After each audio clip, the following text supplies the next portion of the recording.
Nós começamos domingo passado aqui a falar sobre Apocalipse capítulo 1. Nós falamos aqui no nosso tema dessa série de mensagens aqui desse mês, que é preparando a noiva para o casamento. Preparando a noiva para o casamento. Então nós estamos aqui preparando a noiva através dessa série de mensagens. Quem que é a noiva? A igreja. Nós vimos aqui domingo passado que a noiva, ela é a igreja de Cristo. Mas faltou saber e falar sobre quem? Quem é o noivo? Quem é a noiva? É a igreja. E quem é o noivo? A gente vai ver aqui nessa noite mais detalhes sobre ele, porque a gente costuma ver muito sobre Jesus, o Jesus que está ali nos evangelhos, mas poucas pessoas mergulham no que está em Apocalipse a respeito de Jesus. Então é sobre isso que nós vamos falar aqui nessa noite. Nós vamos mergulhar aqui. Pode colocar para a gente, por favor, os slides, tá legal? Então, mostrei para vocês aqui sobre preparando a noiva para o... Apaga a luz aí para a gente, por favor, aí, Elias, Osmar. Olha que maravilha. Olha, não ouvi nenhum ó. Olha que coisa linda, gente. Olha só o pastor lindão lá. É. A noiva é mais ou menos, né? Não? Que noiva que o Senhor me deu, né? Meu Deus do céu. Coisa maravilhosa, né? Abre a sua Bíblia aí, pode acender de novo. Abre a sua Bíblia aí em Apocalipse, capítulo 1, vou ler aqui a partir do verso 9, é a continuidade do texto da semana passada, né? Apocalipse 1, vamos já ler aqui para você durante a ministração da ceia até o 8, vamos continuar a partir do 9, amém? Achou aí, irmão? Então, acompanha com a gente aí, pode pôr aqui se quiser também na projeção, a partir do versículo 9, Luan. Diz assim: eu, João, irmão e companheiro de vocês no sofrimento, no reino e na perseverança em Jesus, estava na ilha de Pátimos. Estava na ilha de Pátimos por causa da palavra de Deus e do testemunho de Jesus. Então ele estava preso lá na ilha de Pátimos por causa de quê, gente? Por causa da palavra de Deus e pelo testemunho de Jesus. João era pastor da igreja em Éfeso. Lembra que nós falamos pela manhã aqui? Falamos domingo passado também. Ele era o pastor da igreja. O imperador Domiciano, ele perseguindo a igreja, tentando acabar com a igreja de Cristo, achando que ia acabar, vou botar o líder, o último dos apóstolos, na prisão, na ilha de Pátimos, isolado de tudo e de todos. E ele estava lá, preso então, por causa da palavra de Deus e do testemunho de Jesus. Verso 10, vamos lá. No dia do Senhor, que você sabe, quer dizer domingo, aqui nesse texto, achei-me no Espírito. O Espírito Santo conduziu ele a esse momento. E ouvi por trás de mim uma voz forte, como de trombeta, que dizia: escreva num livro que você vê e envia a estas 7 igrejas. Que igrejas? Éfeso, Esmirna. Vamos ler junto, irmão? Vamos lá? Éfeso, Esmirna, Pérgamo, Tiatira, Sardes, Filadélfia e Laodiceia. Escreva num livro e manda para essas 7 igrejas, disse o Senhor Jesus. Verso 12. Voltei-me para ver quem falava comigo. João se vira para ver quem estava falando. Voltando-me, disse ele, vi 7 candelabros de ouro, e entre os candelabros, alguém semelhante a um filho do homem, com uma veste que chegava aos seus pés, e um cinturão de ouro ao redor do peito. A sua cabeça e seus cabelos eram brancos como a lã, tão brancos quanto a neve. Os seus olhos eram como chamas de fogo. Está conseguindo entender aí, irmão? Vendo os detalhes de Jesus. Isso é Jesus, viu, irmão? Os seus pés eram como bronze numa fornalha ardente, e sua voz como o som de muitas águas.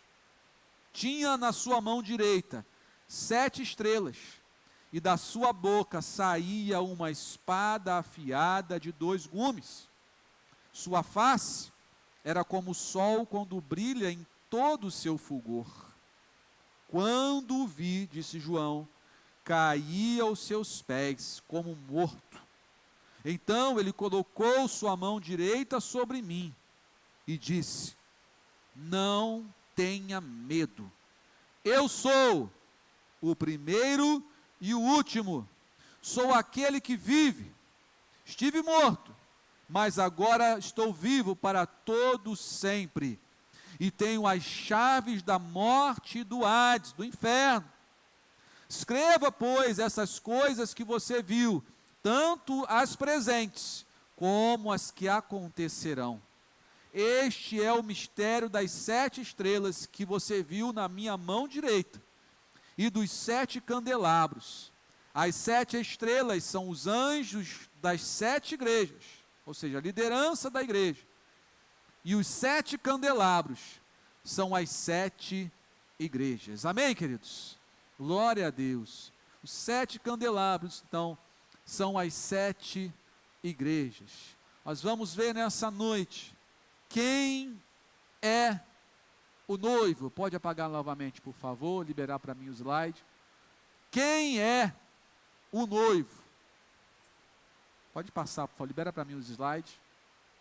Quem que é o noivo da igreja? Quem é o noivo? Nós vamos ver aqui nessa noite quem é esse noivo. Quem é esse noivo que nós vamos ver nessa noite de uma forma que talvez você nunca tenha visto. Pode apagar ele, Luiz, por favor. Nunca tenha visto. Pode passar, por favor, não estou conseguindo liberar aqui. Quem é esse noivo? A Bíblia mostra para nós o apóstolo João ali na ilha de Patmos, diante de um momento de grande perseguição, diante de um momento onde a igreja estava ali pensativa: será que vale a pena? Será que vale a pena resistir? Irmãos, as pessoas estavam sendo torturadas, a igreja estava sendo levada literalmente para a cova dos leões, milhares de cristãos haviam morrido, pessoas eram colocadas, como nós falamos aqui, como tochas humanas, nos postes, para iluminar a cidade. E o seu líder, o seu pastor, agora está aprisionado num local onde elas não têm acesso, num local isolado de tudo e de todos. O imperador Domiciano está ali, ó, pior do que você está assistindo na televisão aí, mandando prender, mandando soltar, mandando fazer as coisas. Domiciano, ele se achava Deus, como nós falamos pela manhã. Ele foi o primeiro imperador a rogar para si mesmo o culto, como se fosse um Deus. Olha que situação que a igreja estava, De repente, nessa ilha de Patmos, nesse local de isolamento, o Senhor Jesus aparece ali para João, de uma forma que João nunca havia visto, de uma forma diferente, para mostrar para João quem é que estava no controle de todas as coisas. Quem é o juiz, quem é o rei, quem é o todo-poderoso, que não é o imperador que governa, que não é o imperador que dita as coisas, que tudo está no controle de Deus, e que a igreja jamais será derrotada, porque ela está alicerçada na pedra fundamental que é Jesus Cristo. E João, então, no verso 10 diz: olha, eu ouvi por trás de mim uma voz forte como de trombeta. Uma voz forte como de trombeta, diz ele no verso 10. A trombeta era usada para dar um sinal. Quando se tocava a trombeta, sinalizava para as pessoas se prepararem. A trombeta era um sinal de alerta: se prepara, vai acontecer alguma coisa, a gente vai para a guerra, vai acontecer alguma coisa que você precisa estar preparado. Então, como uma voz de trombeta, uma voz está dizendo assim: João, se prepare para o que há de vir, se prepare para o que eu vou mostrar para você. A sua voz era como a voz de muitas águas, diz no verso 15. João sabia exatamente o que isso significava, gente. Ele estava numa ilha cercada de quê? De muitas águas. As ondas batiam ali, ele sabia o que era o som de muitas águas, e a voz que soou ali nos seus ouvidos, era uma voz potente, uma voz poderosa. Irmão, João conhecia como ninguém a voz do Mestre. João era o discípulo que se reclinou sobre o peito de Jesus. João era o discípulo mais próximo de Jesus. João era aquele discípulo que, quando Jesus Cristo estava ali sendo crucificado, ele estava ali do lado de Maria, ele vira para Maria e diz: eis aí teu filho. Vira para João e diz: eis aí tua mãe. Você vai cuidar dela para mim. Você vai ser como uma mãe para ele. Olha a tamanha intimidade que João tinha com Jesus. Era o mais íntimo de todos, o mais íntimo de Jesus. Ele conhecia muito bem a voz de Jesus. Mas você imagina quanto tempo já passou da ressurreição até esse momento? Você consegue imaginar? Cerca de 60 anos depois. Cerca de 60 anos após a ressurreição de Jesus, João estava vivo, velhinho ali, na ilha de Patmos. Ele ouve essa voz novamente. Ele ouve a voz do Mestre. João viu o que essa voz era capaz de fazer. João, nesses 3 anos, e pouco mais de 3 anos ao lado de Jesus no seu ministério, irmão, ele viu muita coisa acontecer. Ele viu que essa voz é capaz de fazer. Ele viu que essa voz é capaz de declarar a cura para os enfermos, a cura do paralítico, a cura do leproso, a cura do cego, a cura do surdo. Jesus curou através da sua voz, declarando a cura. Ele sabia, João sabia que essa voz era poderosa. Ele sabia que essa voz podia ressuscitar mortos. A voz de Jesus ressuscitou Lázaro, seu grande amigo. Disse: Lázaro, sai para fora. Irmão, dizem os historiadores que Jesus, ele disse: Lázaro, sai para fora. Porque se ele diz apenas sai para fora, todos os mortos sairiam. Ele teve que especificar. Porque a voz de Jesus é muito poderosa, irmão. A voz de Jesus ressuscita mortos. A voz de Jesus cura os enfermos. Curou, ressuscitou o filho da viúva de Naim. Você lembra? Aquele cortejo fúnebre estava saindo ali da cidade e Jesus estava entrando. A morte saía e a vida chegava e os dois se encontram.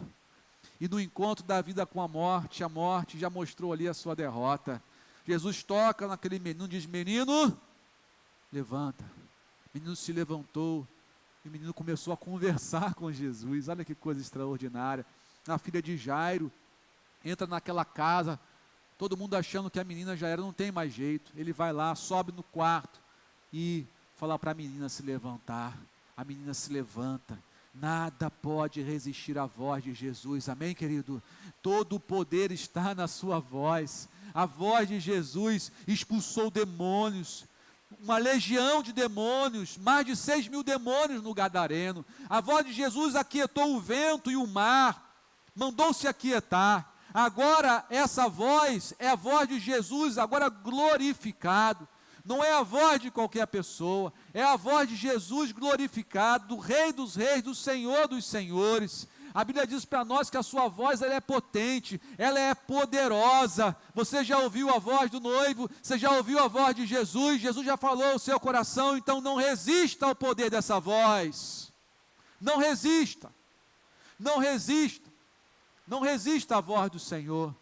A Bíblia fala para nós em Isaías 55, no verso 11, Isaías 55, verso 11, diz: assim também ocorre com a palavra que sai da minha boca, diz o Senhor, ela não voltará para mim vazia, mas fará o que desejo e atingirá o propósito para o qual a enviei.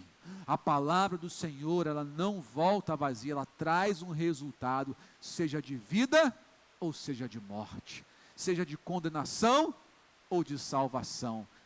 Nada pode resistir à voz do Mestre, nada pode resistir à voz do Senhor. Você conhece a voz do noivo, que é Jesus? Você consegue discernir quando é que Jesus está falando, quando é a voz do Senhor, quando não é a voz de Deus? Você tem discernimento espiritual, você consegue saber se é Jesus que está falando ou não? Quero dizer para você nessa noite, presta bem atenção, você vai ouvir a voz de Jesus aqui nesse lugar, amém, querido? Você vai ouvir a voz dele. Talvez você já tenha ouvido, só não tenha discernido ainda. Fica atento, O Senhor vai falar contigo nessa noite. Quer uma dica? Apenas obedeça o que ela disser para você, amém, querido? A voz de Jesus sempre vai te levar para a salvação, sempre vai te levar para um lugar de vida. João ouviu essa voz forte como de trombeta. Se prepare como uma trombeta, se prepare para a voz do Senhor. E a voz dizia: escreva num livro, João, escreva num livro que você vê, e envia a estas 7 igrejas. As 7 igrejas representam nós hoje também, representa a igreja de Cristo nesse tempo, representa cada um de nós individualmente como igreja. Você vai aprender aqui no domingo de manhã que as características dessas igrejas nos representam aquilo que nós enfrentamos, representam muitas de nossas atitudes em relação ao Senhor. E o propósito de enviar essas 7 cartas a essas 7 igrejas foi um propósito de amor. Jesus envia essa carta para corrigir a rota da igreja, para corrigir a rota para que ela não perdesse o seu rumo. E exatamente esse é o propósito do Senhor aparecer para João na ilha de Patmos, para que a igreja não perdesse o seu rumo, para que a igreja continuasse crendo, porque ela continua e sempre será vitoriosa. Jesus usa a sua palavra para preparar a sua noiva, que é a igreja, para a sua chegada, para o casamento dele. Mostra para nós o cuidado do noivo para com a noiva, o zelo do noivo. Jesus morreu, se sacrificou por sua noiva, e agora prepara o grande encontro com a sua noiva nos céus. Ele vem, ele está chegando. Jesus estava preparando. Escreve aí, João, e avisa o meu povo, avisa a minha igreja, peça para que se consertem, peça para que corrijam uma rota, para que não perca esse grande encontro. Voltei para ver quem falava comigo. João viu 7 candelabros. Nós mostramos aqui o candelabro, ele serve para iluminar, serve para brilhar a luz. A igreja serve para isso, para iluminar um mundo que está em trevas, para levar a luz de Jesus para as pessoas. E junto dela, junto desses 7 candelabros que representam ali a igreja de Cristo, estava Jesus Cristo. Mas era um Jesus diferente, gente.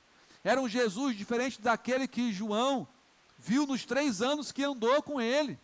Um Jesus totalmente diferente, um Jesus que não estava crucificado, não era um Jesus ensanguentado, não era um Jesus sofrido, não era um Jesus com uma coroa de espinhos, não era um Jesus com as suas vestes que foram rasgadas e colocadas lá a leilão, lá para os soldados. Não era esse Jesus. Era um Jesus vitorioso, aleluia. Não era um Jesus que você vê aí, até em repartições públicas, uma cruz lá com ele não está mais lá, querido. Não é um Jesus que você vê num quadro lá, com aquela carinha triste. Já viu Jesus com a carinha triste? Já viu, irmão? Uns quadros que pintam por aí? Um Jesus triste, né? Dá até dó dele, coitado, ó. Até dó de Jesus. Eu gosto muito de uma música que regravaram ela recentemente, e ela diz assim, você vai se lembrar, diz assim: sempre que eu leio a história de Cristo, eu fico a pensar com grande emoção no privilégio que muitos tiveram de ver o seu rosto, sentir sua mão. Eu também teria, quem sabe canta, a mesma alegria de vê-lo bem perto, bem junto a mim. Olhar em seus olhos, serenos e meigos, oh, como eu seria tão feliz assim. Agora eu sei que você sabe. Queria saber como era o seu rosto, embora eu sinta que era muito lindo, inspirava fé e também confiança, e dava a todos um gozo infindo. E ao ver as gravuras dos quadros pintados, daquilo que dizem ser o meu Senhor, meu ser não aceita o que está na tela, é falsa inspiração do pintor. Não creio num Cristo vencido, cheio de amargura, semblante de dor.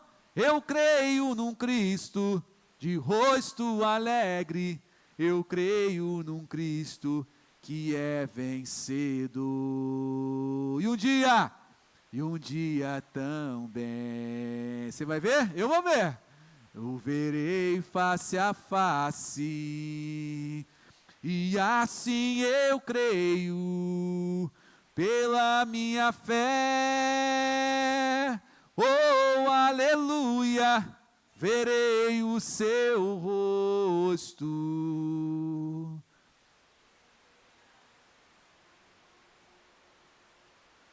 Como ele é.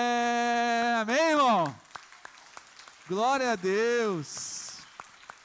Você vai ver como ele é. Não é aquela imagem que pintaram no quadro, num Jesus tristezinho lá, sofrido. Não, irmão. Não foi essa imagem que João viu. É falsa essa inspiração do pintor. É fake, irmão. Isso é fake. João vê um Jesus totalmente diferente, e Jesus dirige essa mensagem ali para impactar João, para que ele pudesse. Depois ele saiu, ele ficou entre, não sabem exatamente quantos anos João ficou, mas entre 1 a 3 anos ali na ilha de Patmos, antes de sair de lá. E João sai de lá para incendiar ali a igreja, com essa visão extraordinária que ele tem de Jesus. Diz para nós que ele viu Jesus com uma veste que chegava aos seus pés, e um cinturão de ouro ao redor do seu peito. Imagina só, uma veste que chegava aos seus pés, um cinturão de ouro ao redor do seu peito, uma veste de sumo sacerdote, aquele que oferecia o sacrifício pelo povo, que mediava o encontro do povo com Deus. E a Bíblia mostra para nós que Jesus é o nosso advogado, é o nosso sumo sacerdote, é quem está lá rogando por nós, defendendo a nossa causa, é aquele que nos liga ao Pai. Jesus Cristo, com essas vestes, demonstra também como rei e juiz de toda a terra. Ele falou lá em João 5 que o Pai deu a ele essa autoridade para ser o juiz de toda a terra. É ele que vai bater o martelo, irmão. É ele que vai bater o martelo. Não adianta fugir para outro país, não adianta ter habeas corpus, não adianta, ninguém escapa. Os juízes que mandam prender hoje vão ser réu diante do Senhor, vão prestar contas ao Senhor. Todo mundo prestará conta ao Senhor. Ele é o juiz de toda a terra. Então João está vendo lá o sumo sacerdote, rei, juiz. Não é Domiciano que se julga Deus, é Jesus que é Deus, gente.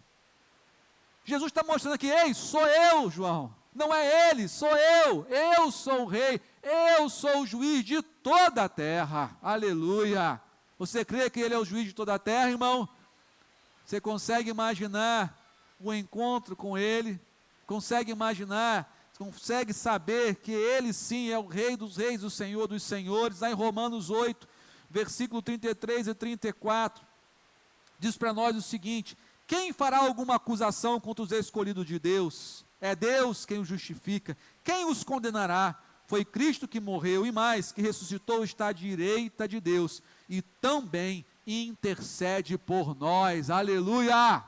É o que a Bíblia diz, gente.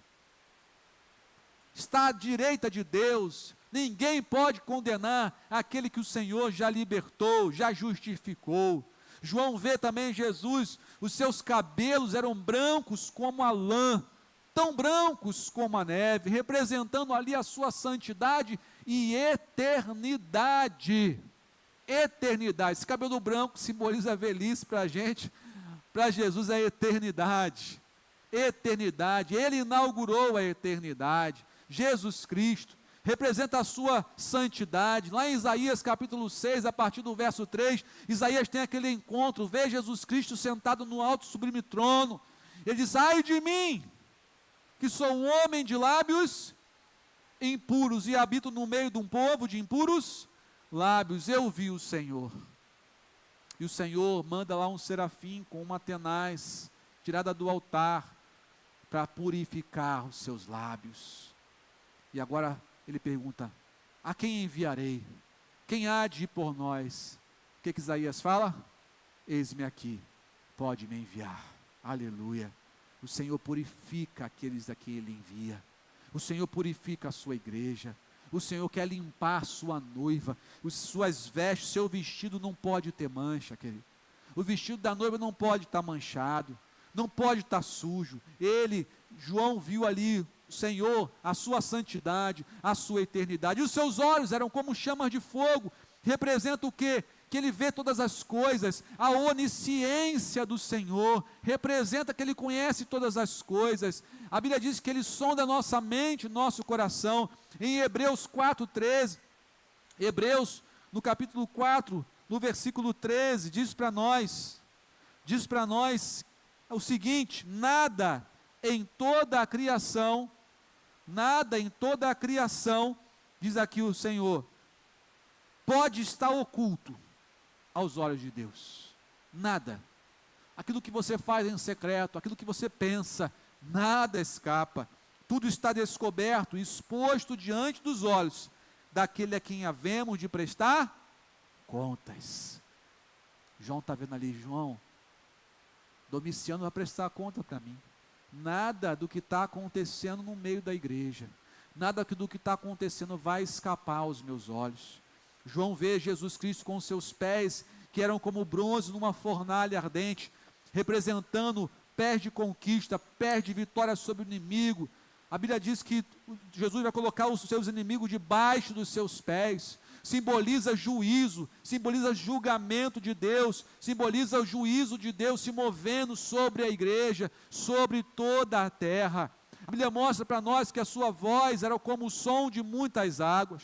João comparou, como nós falamos aqui, ao som das águas batendo ali, batendo forte na ilha de Patmos, como a voz do Senhor. Era a voz da autoridade de Jesus sobre todas as coisas. Irmão, presta atenção numa coisa. A voz de Jesus Cristo com a sua voz tem autoridade sobre tudo e sobre todos. Mateus 28, verso 18, ele diz: toda autoridade me foi dada no céu e na terra. Toda autoridade me foi dada no céu e na terra. Jesus tem autoridade sobre tudo e sobre todos. E diante da voz de Jesus eu tenho que obedecer. Lá em Mateus capítulo 11, versículo 27 e 28, Jesus diz assim: todas as coisas me foram entregues por meu Pai. Todas as coisas me foram entregues por Deus. Meu Pai me entregou todas as coisas. Portanto, venham a mim, todos vocês que estão cansados e sobrecarregados, e eu lhes darei descanso para as vossas almas. Tudo o Pai deixou nas minhas mãos. Toda autoridade me foi dada no céu e na terra. Tudo o que você precisa está comigo. Você só vai encontrar em mim, é o que Jesus está dizendo. Para de procurar e perder tempo procurando em outro lugar, em outra pessoa, em outra coisa. Você só vai encontrar em mim. Aleluia. Ele tinha na mão direita as 7 estrelas, significa que ele controla a sua igreja, controla o rumo da sua igreja. Da sua boca saía uma espada afiada de 2 gumes, simbolizando o juízo de Deus por meio da sua palavra. A Bíblia mostra para a gente em João, no capítulo 12, João capítulo 12, verso 48, diz assim, gente: há um juiz para quem me rejeita e não aceita as minhas palavras, disse Jesus. A própria palavra que proferi o condenará no último dia. Olha só, a palavra que você está ouvindo hoje a respeito de Jesus, a palavra que você já ouviu a respeito dele, se você não obedece a essa palavra, se você não acredita nessa palavra, se você não toma uma posição de ir até Jesus por meio dessa palavra, é essa palavra que vai julgar você no último dia. O que você fez com aquilo que eu falei para você fazer? Por que você não obedeceu a minha voz? Por que você ouviu a minha voz aquele dia, aquele domingo à noite? Era até dia do pastor, você lembra?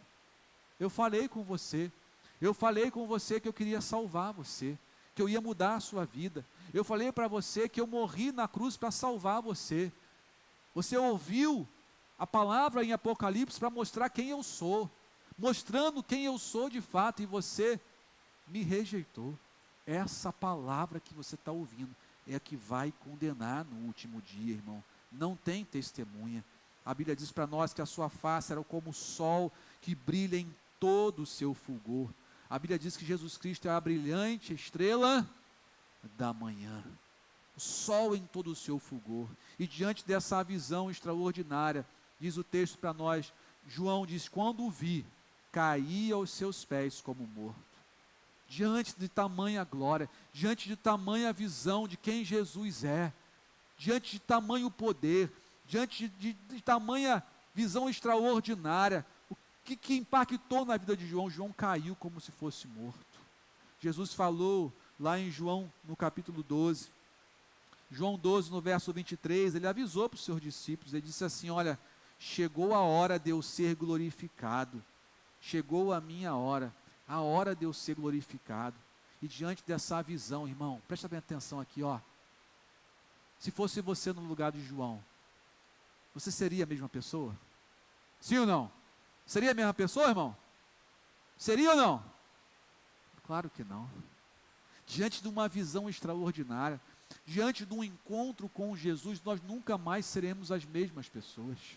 Impactou tremendamente a vida de João. Por isso que Paulo diz lá em 2 Coríntios, no capítulo 5, verso 16, diz para nós o seguinte, de modo que de agora em diante, a ninguém mais consideramos do ponto de vista humano, ainda que tenhamos considerado Cristo dessa forma, agora já não o consideramos assim.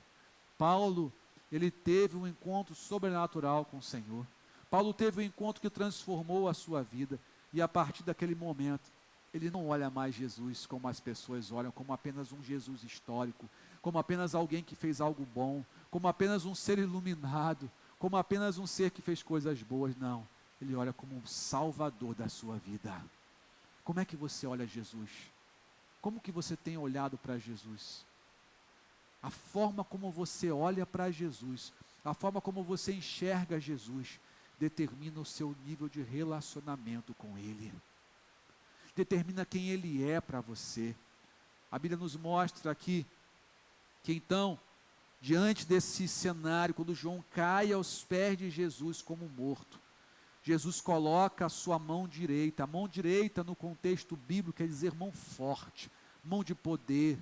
No contexto judaico, essa é a mão direita. Jesus Cristo coloca a sua mão direita sobre ele, disse João, e disse para ele o seguinte, olha João, não tenha, diga, não tenha medo acontecer. Não tenha medo do que está por vir. Então ele está tentando arrastar o maior número possível de pessoas, colocando um medo. Olha, não entrega a sua vida para Jesus, não faz isso não faz isso não, vai curtir a sua vida, vai seguir a sua vida do jeito que você quer, continua no seu erro, continua no pecado aqui, é tão bom, é tão gostoso, lá na frente você toma essa decisão, mas não agora,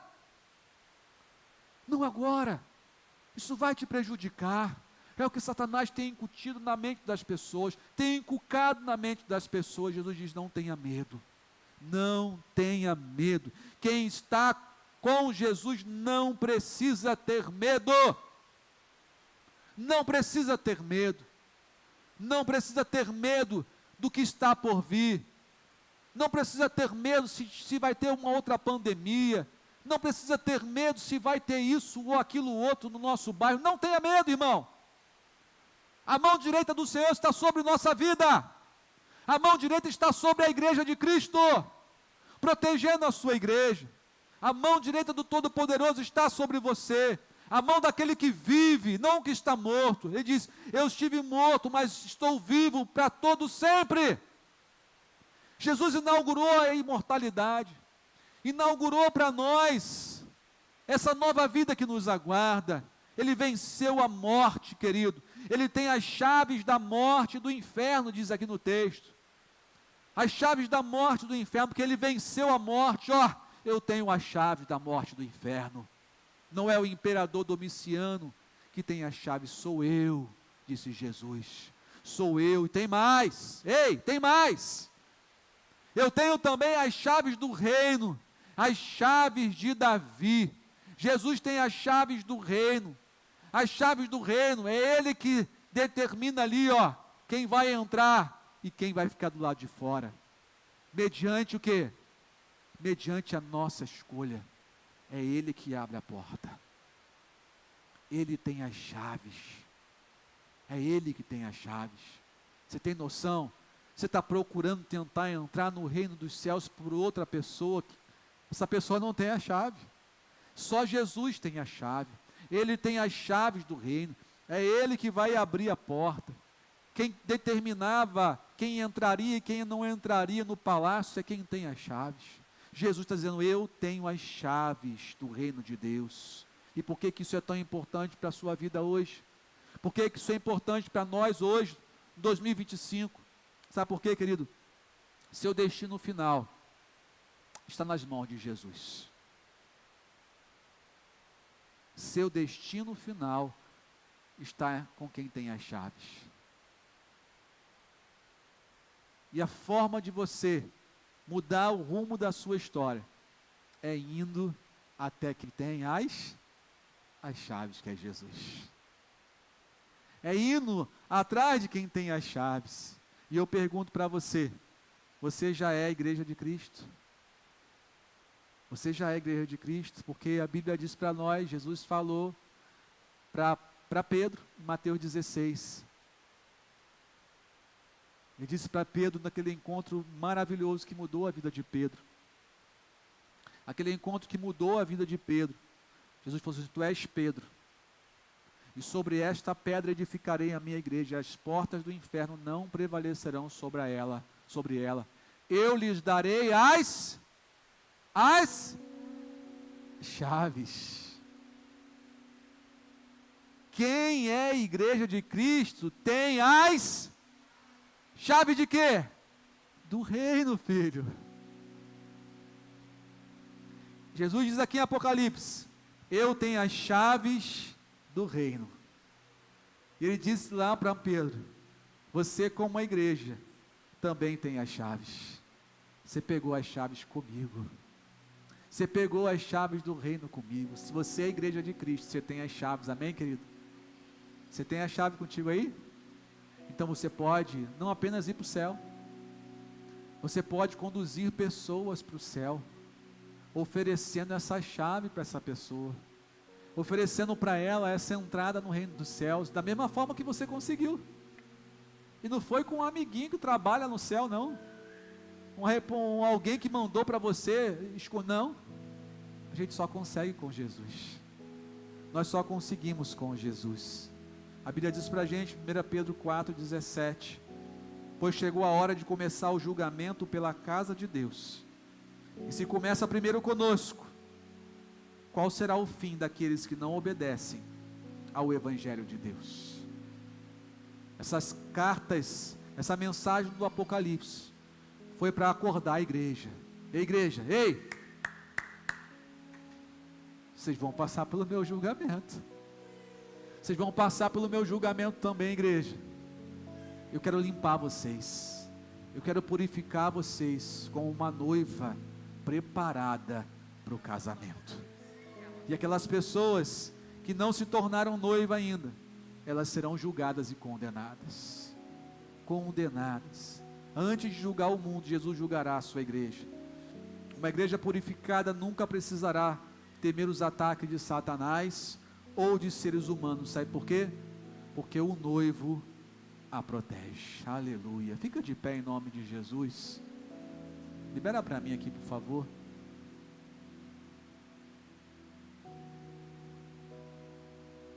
Avança para mim, por favor. Quero dizer para você que ele vem. O noivo está chegando, gente. O noivo está chegando. Ele está chegando. E a Bíblia diz, ele mesmo falou, pode passar novamente, que todo olho verá. Você imagina Jesus chegando lá, gente, nas nuvens, com poder e grande glória, descendo, não vai ter ninguém que não vai, eu não vi não, vou olhar no YouTube, não vai olhar, todo olho o verá. E eu quero dizer para você uma outra coisa, pode passar, você pode repetir comigo? Vamos juntos? O tempo está acabando, e o noivo está vindo buscar a sua noiva, amém, querido? O noivo está chegando, gente. Olha a noiva ali que é você, Igreja de Cristo. O noivo vem buscar você. O noivo está chegando, gente. Você consegue imaginar como é que vai ser esse encontro? Você consegue imaginar como é que vai ser esse encontro maravilhoso? Você consegue vislumbrar o que te aguarda lá no céu? Esse é o noivo, gente, é Jesus. Jesus é o noivo. Ele vai se encontrar com a noiva que é a Igreja de Cristo. E a única forma de você ter esse encontro maravilhoso com o noivo é entregando a sua vida para Ele, é se rendendo aos pés de Jesus nessa noite, é dizendo: eu também quero fazer parte dessa igreja, eu também quero fazer parte daqueles que foram lavados e remidos pelo sangue do Cordeiro, pelo sangue de Jesus. Eu também quero fazer parte daquele povo, desse povo que decidiu crer que Jesus Cristo é Senhor, para a glória de Deus Pai, e entregou a sua vida para Ele, decidiu viver a vida que Ele preparou para você viver aqui na terra, e com Ele na eternidade no céu. É isso que Deus tem para você nessa noite. Você quer isso? Você quer viver essa vida, querido? Você quer viver essa vida? Jesus Cristo está aqui nessa noite, porque Ele anda no meio dos candelabros, Ele anda no meio da igreja. Eu queria que você fechasse os seus olhos nesse momento. Feche os seus olhos nesse momento. Eu queria que você vislumbrasse agora Jesus tendo um encontro com você.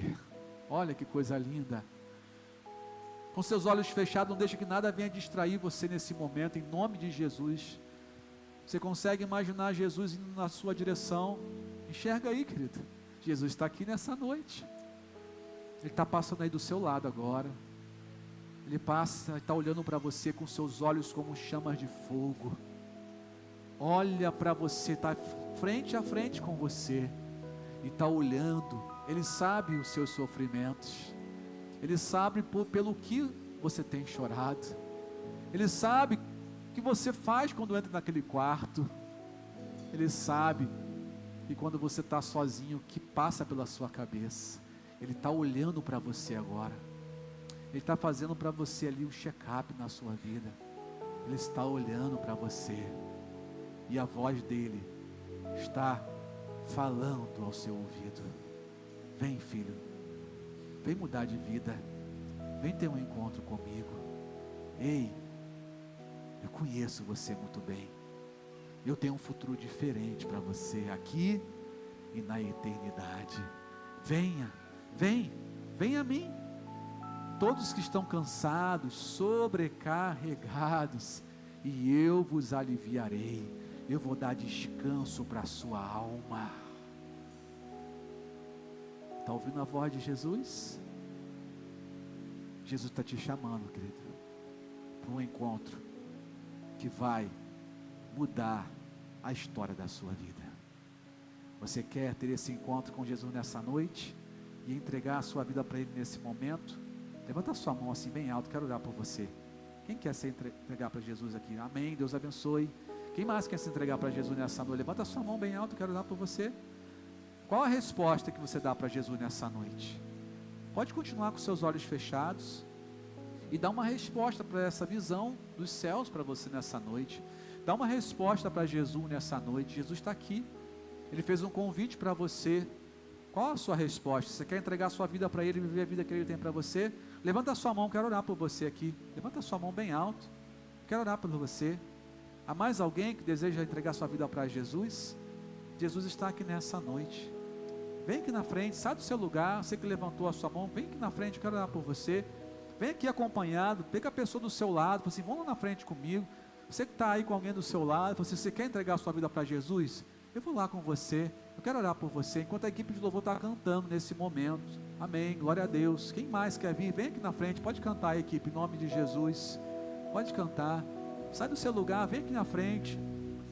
Você ouviu a voz do Senhor, o noivo está chegando.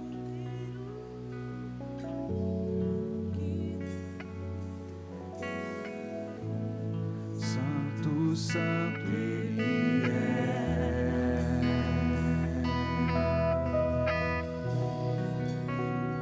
Cântico Ao que se assenta sobre o trono do céu, sobre o trono do céu. digno é o Cordeiro.